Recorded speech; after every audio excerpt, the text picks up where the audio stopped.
रामचरितमानस में लिखा है, सब कर निंदा जे नर करहीं, ते चमगादड़ हुई अवतरहीं।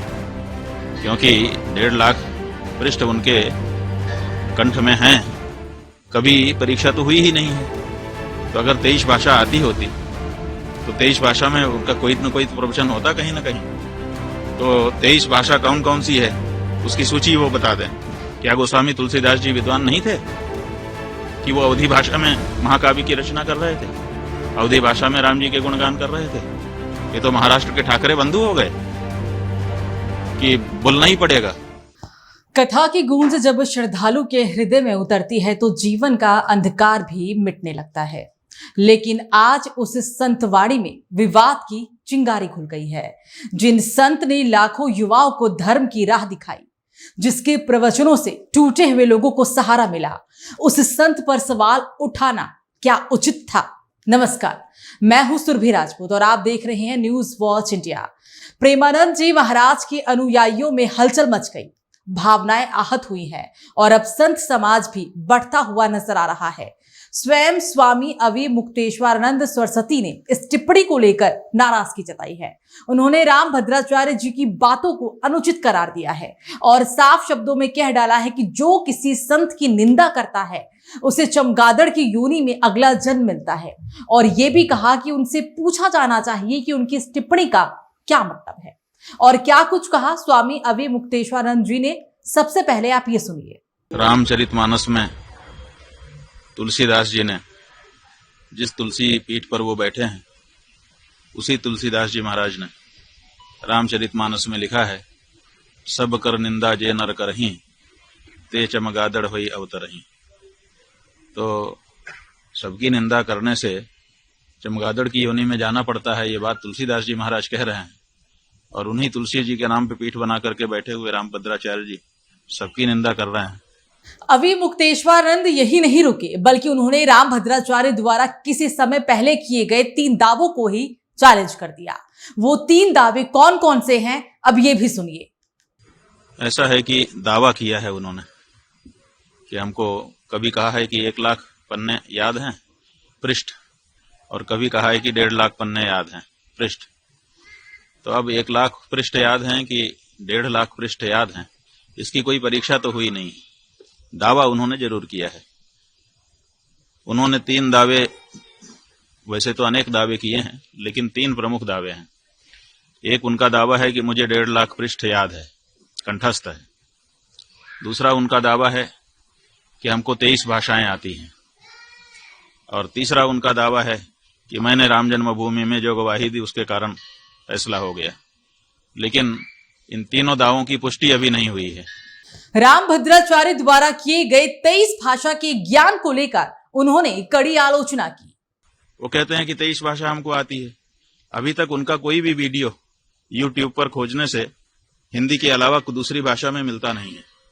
तो अगर 23 भाषा आती होती तो 23 भाषा में उनका कोई न कोई प्रवचन होता कहीं ना कहीं। तो 23 भाषा कौन कौन सी है उसकी सूची वो बता दें। तो 23 उन भाषाओं के जो विद्वान हैं उनको हम लोग भेजेंगे।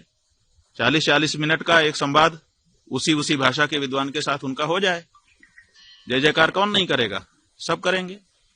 उन्होंने प्रेमानंद जी महाराज की तुलना तुलसीदास से करते हुए कहा कि तुलसीदास जी ने अवधी भाषा में रामचरितमानस लिखी, तो इसका मतलब क्या उन्हें विद्वान नहीं कहा जा सकता? जिन संतों को संस्कृत भाषा कंठस्थ नहीं आती, क्या उन्हें संत और विद्वान कहलाने का कोई हक नहीं? लेकिन ये नहीं उन्होंने कहा है। जो उनको गलत बता रहे हैं उनको उन्होंने गलत नहीं कहा है, प्रेमानंद जी को गलत कह रहे हैं। और प्रेमानंद जी क्यों गलत हैं? क्योंकि वो संस्कृत नहीं बोलते हैं। तुलसीदास जी जिनकी पीठ पर आप स्वयं बैठे हुए हो, उन्होंने भी तो अवधी भाषा में रामचरितमानस लिख दिए। संस्कृत में क्यों नहीं लिखा उन्होंने? क्या संस्कृत बोलना ही विद्वत्ता होती है? क्या गोस्वामी तुलसीदास जी विद्वान नहीं थे कि वो अवधी भाषा में महाकाव्य की रचना कर रहे थे, अवधी भाषा में राम जी के गुणगान कर रहे थे?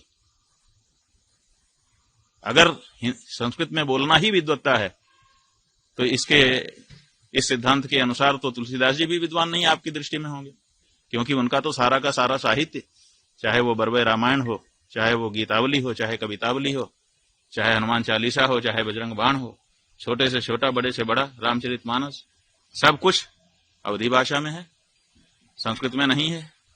तो क्या तुलसीदास जी विद्वान नहीं थे? अभी मुक्तेश्वरानंद महाराज ने रामभद्राचार्य की तुलना महाराष्ट्र में हो रहे मराठी हिंदी भाषा विवाद से भी की। उन्होंने कहा कि संस्कृत नहीं बोलते, कोई इच्छा से बोलता है। भाषा जो है वो विवक्षाधीन होती है। विवक्षा का मतलब होता है बोलने की इच्छा। हमको इच्छा होगी तो हम बोलेंगे, इच्छा नहीं होगी नहीं बोलेंगे। कोई हमको जबरदस्ती करेगा कि तुम यही बोलो? ये तो महाराष्ट्र के ठाकरे बंधु हो गए कि बोलना ही पड़ेगा। अरे भाषा जो है, भाषा का नियम है, वो विवक्षाधीन होती है। जो बोलना चाहता है वो बोलता है, जिसको नहीं इच्छा होती है नहीं बोलता है।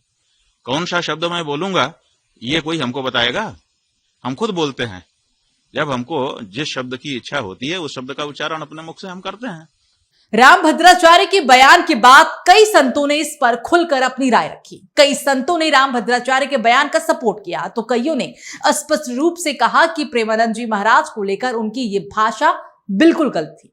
हालांकि विवाद बढ़ता देख रामभद्राचार्य जी ने तुरंत यू टर्न लेते हुए इस पर सफाई भी दे डाली और उन्होंने कहा कि एक आचार्य होने के नाते मैं सबको कहता हूं, संस्कृत का अध्ययन करना चाहिए और प्रत्येक हिंदू को संस्कृत पढ़ना चाहिए।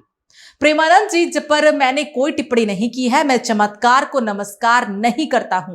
भारत की दो प्रतिष्ठाएं हैं, संस्कृति और संस्कृति। संस्कृति को पढ़ने के लिए संस्कृति की नितांत आवश्यकता है। विधर्मी शक्तियां सनातन धर्म को निर्बल बनाने के लिए बातों को तोड़ मरोड़ कर पेश करती है, संतों में भेद डालती है और सभी संतों को एक हो जाना चाहिए।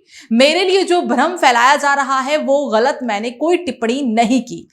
जब भी प्रेमानंद जी मुझसे मिलने आएंगे तो मैं उन्हें आशीर्वाद दूंगा और हृदय से लगाऊंगा। बहरहाल, जिस संत ने लाखों युवाओं को धर्म की राह दिखाई, जिसकी कथाओं ने टूटे मनों को सहारा दिया, जिसके बिना किसी डिग्री, बिना किसी विश्वविद्यालय की उपाधि के सिर्फ भक्ति, साधना और सेवा के बल पर लोगों का जीवन बदला, उस संत पर सवाल उठाना क्या धर्म है?